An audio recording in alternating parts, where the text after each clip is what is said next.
ANA eLearning Academy is brought to you by CDN Graysheet, a trusted source of rare coin and currency valuations since 1963.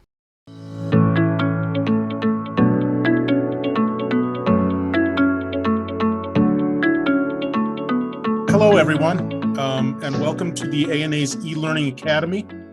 I'd like to thank the CDN Graysheet for their sponsorship of our ANA eLearning program. Today we have an interesting presentation by a longtime ANA member, attendee at summer seminar, both as a student, and he has instructed some seminars as well, David Smock, who's going to be talking about abraded die varieties.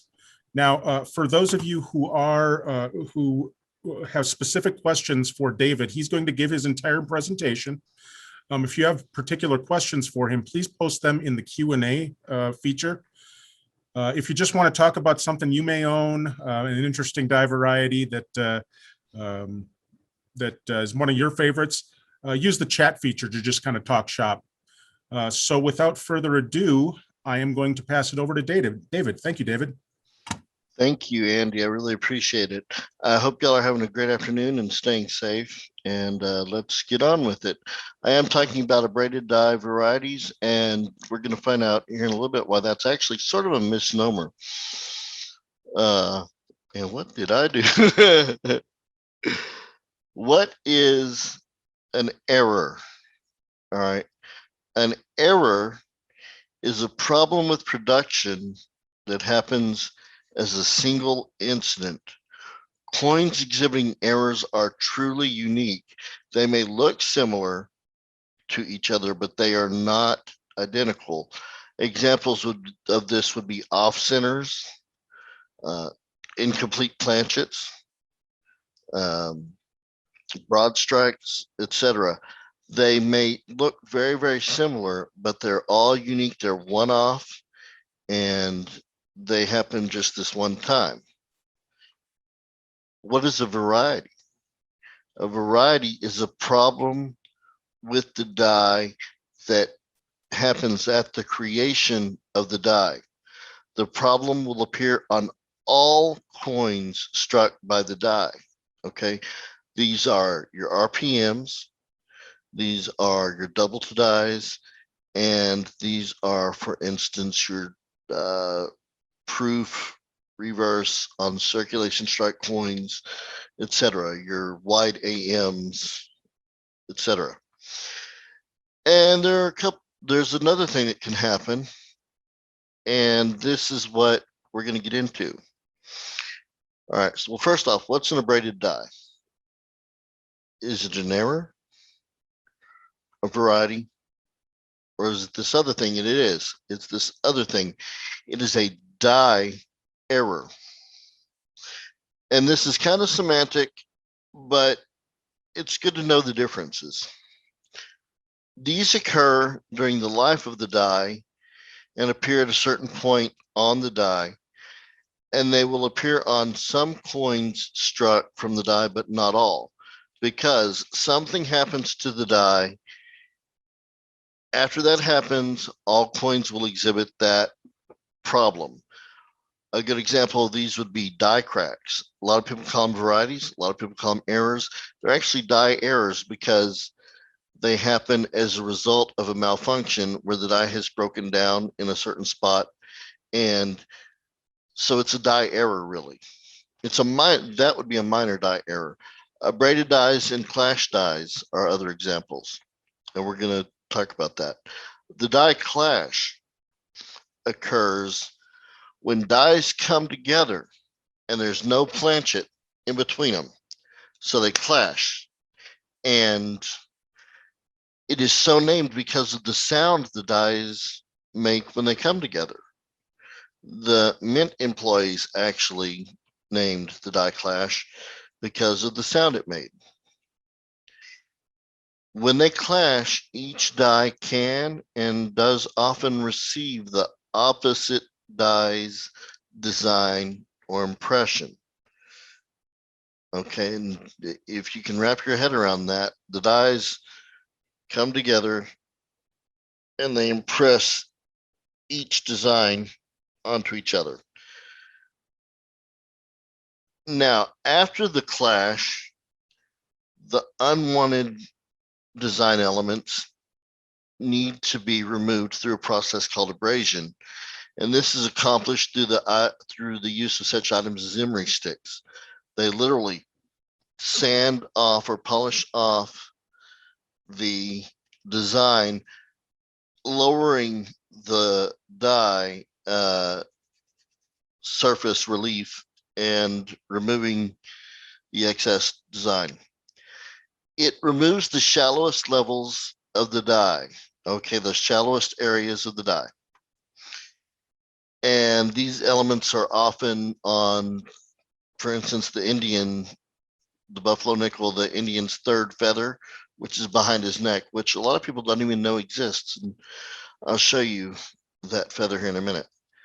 Sometimes the abrasion is too aggressive, and important design elements will be removed, such as that third feather, such as designer's initials or parts of a face, really shallow areas of the die, which will actually be the lowest on the coin. Clash and abrasion illustration. I made this illustration and I'll think of it as A, B, C, and D, which I didn't label it, but A shows two dies, the obverse and the reverse, or however you want to look at it. The dies come together with in B, and then they come apart, and C shows that they have left the impression of each other onto each other. Then in D, we see that they have sanded down or abraded the surfaces of the dies, and so elements are missing. So there's the regular dies, they clash, we see the elements, and they need to be removed, and it removes a lot of the important elements too. Hope that makes sense. We're going to look at some overlays because it's important to know what a clash looks like. And these are courtesy of maddieclashes.com. And on the wheat cent, for instance, we see, if we're looking at the obverse, you'll see the wheat from the reverse will actually appear on the obverse. And notice, because of the orientation of the dies, that the wheat will be upside down, and E pluribus unum, for instance, will be upside down as well on a clashed die. Memorial cents, you will very often see the columns and the bays, more often the bays, these areas between the columns. And when you see that, it resembles bars over Lincoln, like he's in jail, and these are prison or prisoner cents. And what's interesting, this exact example looks like it was clashed twice, because if you look, that looks like there's actually two bays in this detail. I don't know if my arrow's showing up, but on the one, the bay behind the neck, it looks like there's two of them. So just a thought.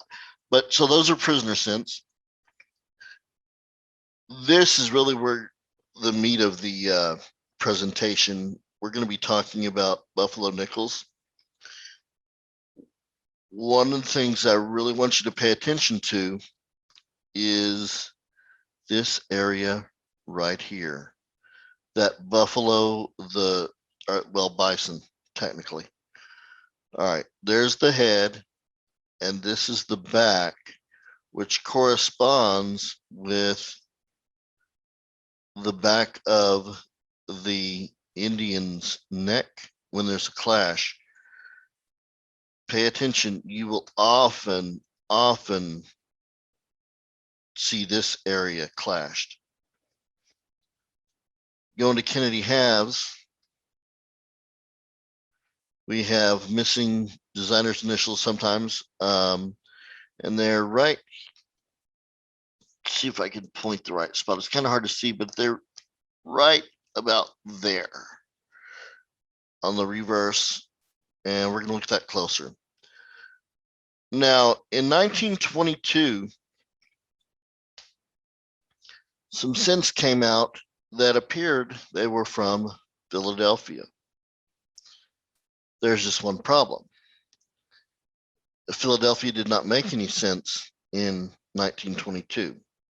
Now, of course, they looked like they were from Philadelphia because they didn't have a mint mark. And as y'all probably know, only one time has Philadelphia used a mint mark on the Lincoln scents, and that was in 2017. Otherwise, there's no mint mark. You don't see a mint mark, it's probably from Philadelphia, except in 1922.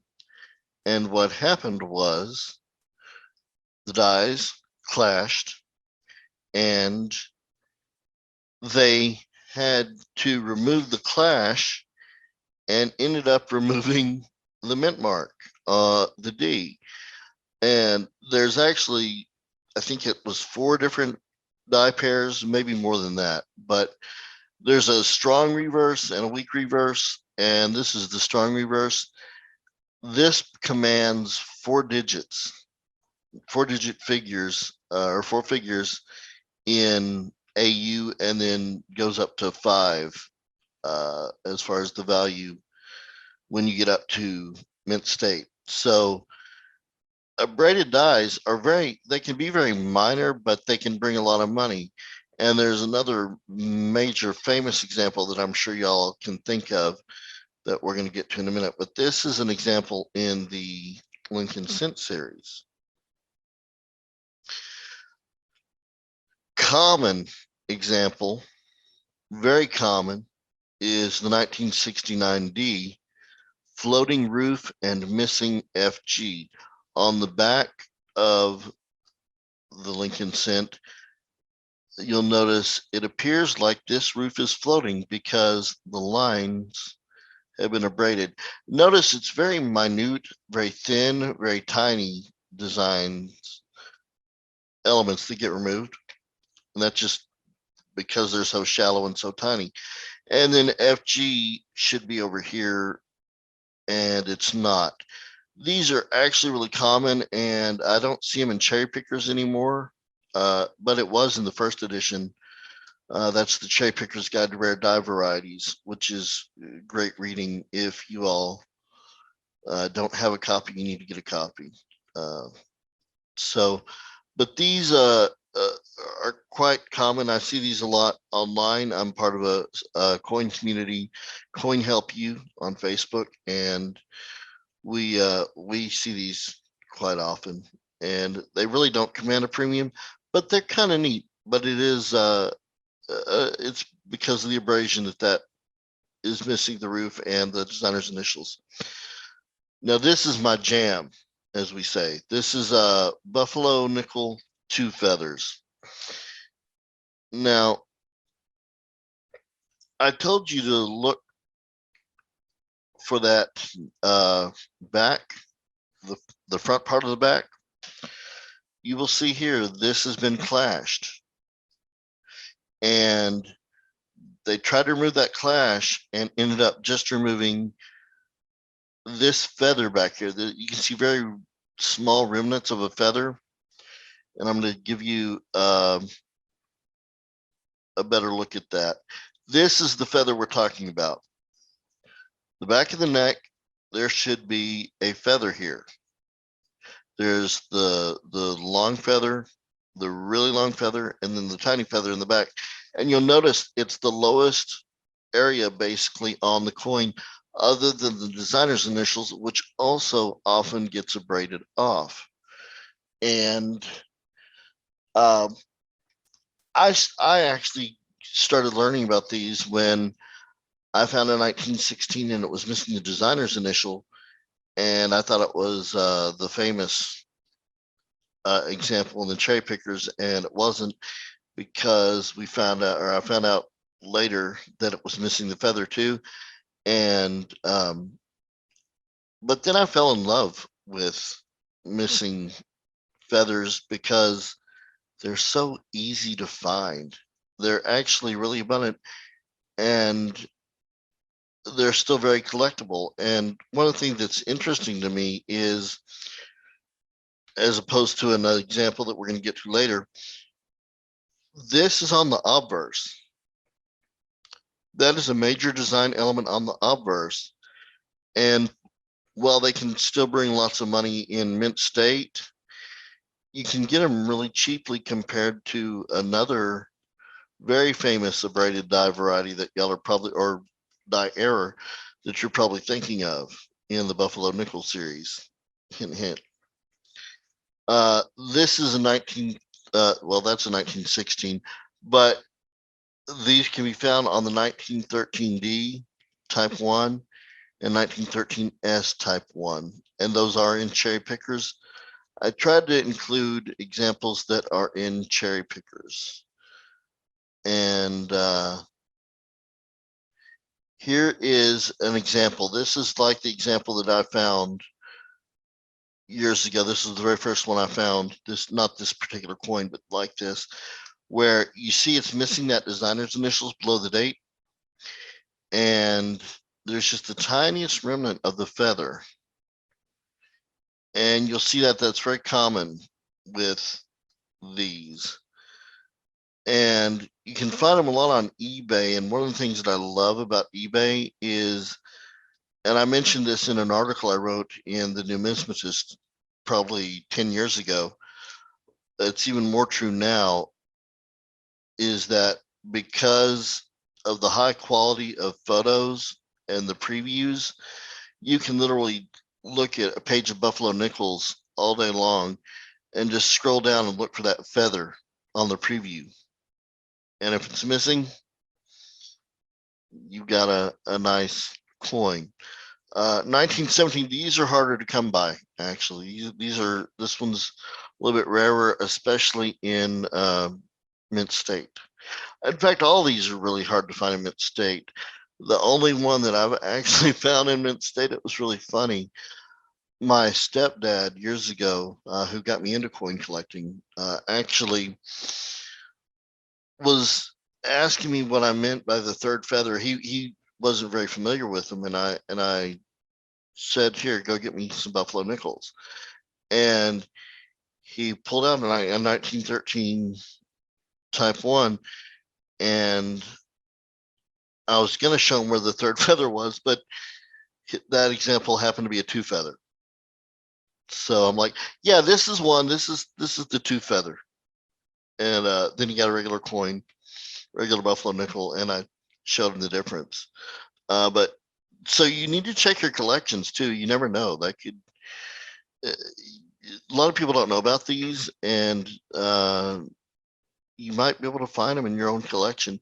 One of the things too is look at the back of the neck. There are a lot of there's a lot of weakness in the back of the neck on a lot of these because of the abrasion. Not always. I mean, look at this example, for instance. That's a strong neck, but it's a 1918, and again, these are in cherry pickers, FS 401, and they're 18p. Again, missing that feather. Now, some of them will be showing partial feathers, like this has a partial feather, just a little trace of it, but, and those command less, but you can find lots of 2 feathers. This is a actually pretty common one, 20p, 20d, and 20s. Not so much 20d, but I find the 20s and the 20p quite often when I'm looking for them. And 21, that's another one. And again, notice the back of the neck where the bison's front shoulder area would be. So those are heavy clashes. And one of the reasons that you see clashes on Buffalo nickel so much is nickel is a very hard metal, and it takes a lot more pressure to get a full strike. And so you've got that much pressure, and when there's no coin or no planchet between the dies, and all that pressure comes down, the clash is that much stronger because of the pressure. And that's why you see that telltale sign of the bison's shoulder and back of the neck. 1923, that's I don't see a lot of those. And there was a 1918 actually. This was interesting. I actually did this same presentation in Atlanta in 2020 before COVID hit, and my mom came to support me, and it was so funny because she became fascinated. She didn't know anything about Abraded Die Varieties, and she was fascinated. And I stayed behind to chat with some people, and then after the presentation, and then caught up with her, and she said, David, is this a good coin? Which, when we're looking at coins, that's code for, is this something I just cherry picked? Meaning the dealer thinks it's a regular coin, but we know there's something special about it. In this case, a two feather. And I'm like, yep, that's a good coin. And it was her very first cherry pick. And she found another one later at the show too. So she found two, and they were years that I'd never found. So that was kind of cool. So, but 1923, 1925, this is another 25S. I see that a lot. That's another kind of that I've seen more of. 1926, never found one of these. Again, notice the very faintest line of that back. Very, very faint. They really did a good job of removing this clash, I would say.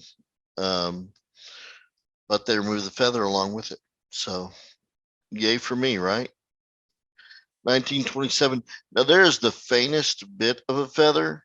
So this probably would not command as much premium, and I personally wouldn't collect it, but that's just me.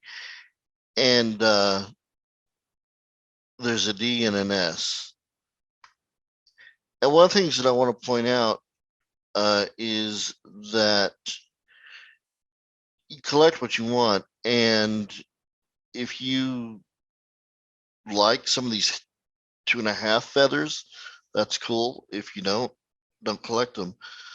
Also, just because a year is not listed as having a 2 feather does not mean they cannot be found. If you think about the 1914 over 13 over date, how many years did it take to find that? Like 90 or so? So check all dates. Don't just limit yourself to the known dates, all right? Here's a 29. That's actually a really pretty coin. I got most of these, I borrowed most of these pictures from Heritage because they just have phenomenal photos. Again, this is slight remnants of a feather, just a little bit. And there's also floating jaws. Now, I do not have as much experience with these. I will tell you that right now. And I have starred the most collectible dates. So if you see an asterisk, those are the most collectible dates. But this is a major example. Floating jaw is where literally the jaw has just been abraded and abraded and abraded and removed. And it's very dramatic. I believe this is a 1917, pretty sure. And again, this is what I was talking about before. I alluded to this. So in 1937, there was a clash on the Denver, a Denver die, and the die was abraded to remove the clash, and the third, or well, the front leg, so really the main leg, was removed partially with it, or the bottom was fully removed. And that's a three-legged variety. That's the 37D, and that's really the probably, other than the 1922 Lincoln cent, probably the most famous example of an abraded die. And what's interesting is it's just the back leg, and it's on the reverse, and it brings in thousands upon thousands upon thousands of dollars, as opposed to your two feathers, which bring in a few hundred in, you know, uncirculated condition. That said, on eBay, if you're looking for these things, the two feathers, you can find some in good or very good or fine. Buy them for $3, $4, $5. Sell them for 20. I've done it. And there is a saying that I'm not going to repeat. It's not that bad, but it's not for kids. But basically, to detect the real three leg on the 37D, if the buffalo is urinating, then the leg is missing. See all these little bumps? If you have a missing leg on the 37D, but they're not bumps, probably a fake. And these are very, very often faked. So look up the real phrase if you get a chance. It's pretty funny. Kennedy halves. Kennedy halves. There are a few dates that have no FG. Those are the designer's initials. And it was hard to see in the overlay, but it's under the leg and above the feathers. That's where the FG Kennedy half designer's initials will be. And in 66 special mint sets, 72 Denver, and 82 Philadelphia, those are the known missing designer's initial dates. So look for those on those three dates. And there's also Walking Liberty half, a 1941, no AW. It's missing the designer's initials. And again, I don't know if you can see my arrow, but it should be right there, the bottom photograph to the right. There should be an AW overlapping. And again, there was a clash, they abraded, and so no more designer's initials. Those are not as collectible, but I thought they'd be worth mentioning. So long story short, these are exciting errors to find. I love cherry picking these. Again, cherry picking being the dealer thinks that they're regular coins, and I notice that they're missing the feathers, and I either buy them for my collection or buy them and then sell them for a premium. It's easy to do. It's fun. They're so easy to identify, and most people don't even think about that third feather behind the neck. And there are also on the three legs, by the way, there are other dates that have the three legs. But again, this was mainly about the two feathers because that's what's abundant and that's what's out there. The last edition of Cherry Pickers introduced a bunch of new two feathers, the 6th edition, volume 1. And I talked to Bill Fiva this afternoon, and before the presentation, and he said that there will be another cherry pickers coming out, hopefully this year. Whitman and he are in talks, and hopefully it'll be out this year. That'll be 6th edition, volume 2.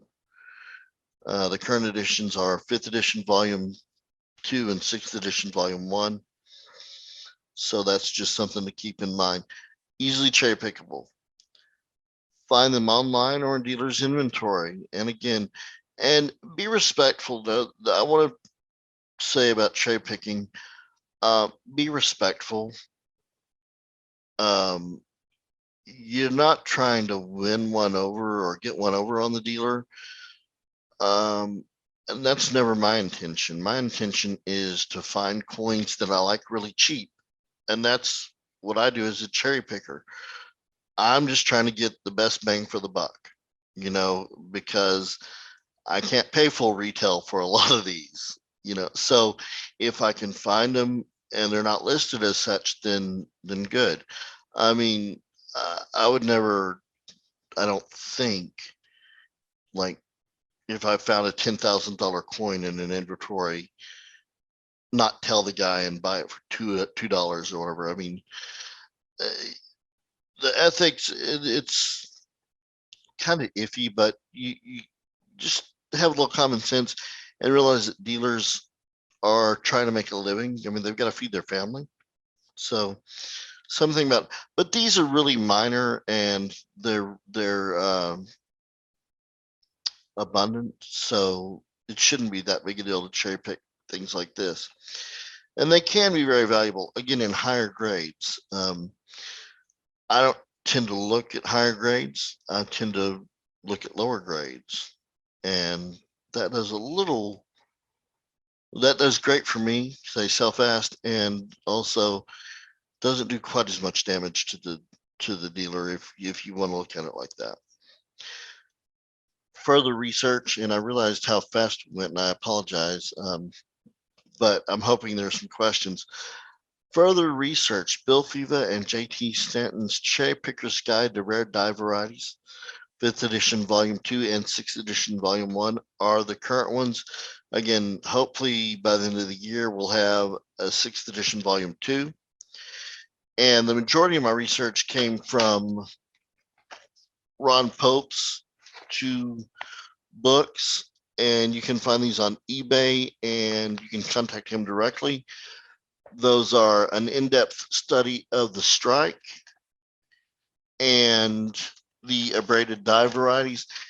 And what I love is these books have reproductions of original articles, like scanned copies of the actual articles, and there are tons of overlays, and it talks about a lot more of what's out there, including the floating jaw varieties, and it talks about prices, etc. And then the strike even goes into like different double dies, and there's a page that shows the different ways that coins are hubbed or dies are, hubbed. So Ken Potter and Dr. Brian Allen's Strike It Rich with Pocket Change. This is a general book that you will find on errors and varieties that you can find in your pocket change. And they just came out recently with the 5th edition. VarietyVista.com, that was maintained by Dr. James Wiles. I believe it's there. I'm not sure what it's maintained right by now, but it is with CONECA, the Combined Organization of Numismatic Error Collectors of America. VarietyVista.com lists tons of varieties of all series. It doesn't, that I'm aware of, actually list the 2 feathers and the abraded dies, but that's okay. It's got all the other things. MadDieClashes.com has wonderful examples of major die clashes, because the dies clashed, until they abrade it, you'll see that on many coins, all the coins struck from the die. Error-ref.com goes into the minting process and all of the things that can go wrong. It's a great resource. CONECA, again, the Combined Organization of Numismatic Error Collectors of America, is the leading error and variety coin club organization. I'm the Arkansas district representative of that. And James Wiles' Modern Minting Process Summer Seminar course. That is a must take if you're interested in any errors or varieties. You need to take it. I would check out all summer seminar courses that you can take over the years, and hopefully they'll get going again. I mean, these ANA e-learning courses are wonderful, but there's nothing like summer seminar. With summer seminar, you get the camaraderie, the in-person learning, but we're making do. And I actually want to give a big shout out to everybody at the ANA for doing the ANA e-learning, because it's really opened up the hobby even more, and I think it's great. So I want to thank the ANA for that. CoinAuctionHelp.com and Daniel Malone's YouTube Coin Help You. Those are two. Well, Coin Auctions Help, I'm a moderator on that website, and there's a Facebook page as well. And Daniel Malone's YouTube Coin Help You is a major, he's a YouTuber, a good friend, and very knowledgeable. He talks about errors and varieties a lot and goes into great detail. And so that's something to look out for as well. Again, we've also got a Facebook page, Coin Help You. And what else? ANA e-learning courses. Sign up for all you can. I've signed up for a lot. And what's really cool is if you happen to miss them, you can always go back and watch them. But they're really wonderful. And I'm very, very, very excited to be a part of it. If you have any questions, I'm free for questions now. And so are there any? And I also want to thank Andy. Appreciate the time and thank you. Absolutely, David. Thanks for the great presentation. I'm trying to figure out how to get my video back on here. There you are. Am I back on? I see you. For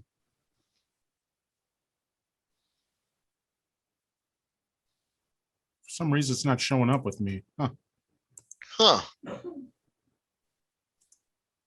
Yeah, I see you fine. Huh. Well, I still have to figure out some things with Zoom. There's a learning curve. So let's take a few questions. Someone is asking about the 1913, I would assume it's Buffalo or Indian head, but the 1913 type 1-3 and half leg. Mm-hmm. What are your thoughts on that? What about it? He's just asking a general opinion of that those varieties. Oh, the 3.5 legs are okay. I like the 2 feathers. I'm partial to 2 feathers just because they're so much easier to spot. 3.5 legs are a little bit more challenging for me, just because I don't pay much attention to the reverse. And of course, I love the full-on 3 legs. So I hope that helps. Sorry if it didn't. Another member is asking, I started collecting Lincoln cents in the 1950s, finding the clogged dates and sometimes letters in Liberty. Mm-hmm. You familiar with those? He's just kind of asking, for comments about that. Yeah, those wouldn't be quite as valuable, I wouldn't think. I mean, the clogged dates would be like a temporary thing. and then you might get some dropped lettering once they unclogged or something like that. But the thing with the abraded dies is it's a permanent change.